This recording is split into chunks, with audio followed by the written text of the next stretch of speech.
Why it stopped? అంతే we have to go by walk from here. అంతే నడుచుకుంటూ వెళ్ళాం. అవునా?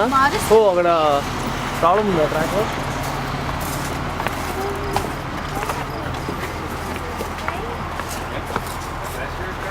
అంతే రా అంతే.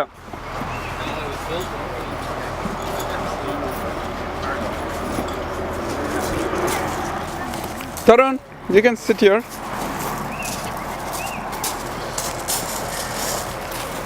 ఇక్కడ కూర్చో.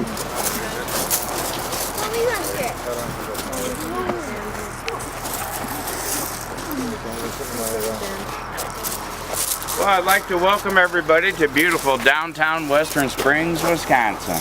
A population of 5. Now, we traveled about 1.5 miles from Hyde Park to reach this beautiful destination, and we here at the Riverside and Great Northern Railway hope your stay here will be a pleasant one. Now, for those of you who'd like to return to Hyde Park, which is where your cars are at, I'll be selling those all-important return tickets.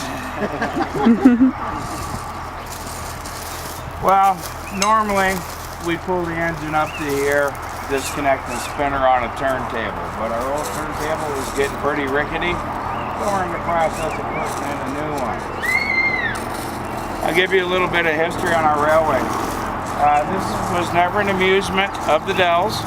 This was a manufacturing facility for these small gauge trains. How this got started is Elmer Sandley was a steam engineer for the Chicago and Northwestern Railway. He was also enlisted in the service, and in 1945 was sent to Western Europe.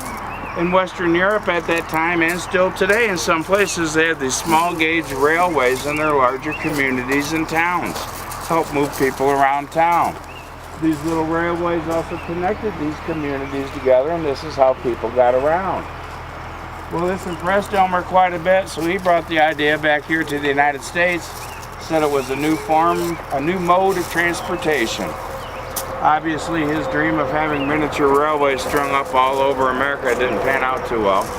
But a couple of years later, his son Norman, who was also a steam engineer, he did realize that there was a lot of interest in these small gauge trains from amusement parks, zoos, and that occasional eccentric millionaire wanting his own private railway.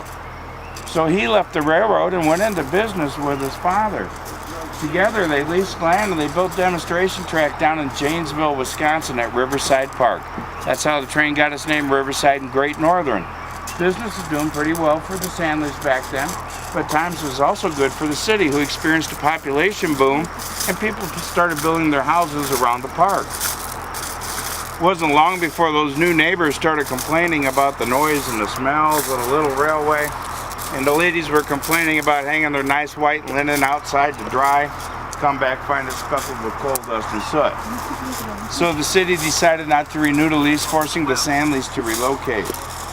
That's when they came across this stretch of abandoned railroad right-of-way you were just on. This railroad right-of-way was actually built in 1854 by the La Crosse and Milwaukee Road. It was a full-size railroad. And this line also carried Civil War soldiers on their way to battle. In 1902, the railroad realized they moved their line a few hundred feet to the south, where the existing railroad is today, that they wouldn't have near as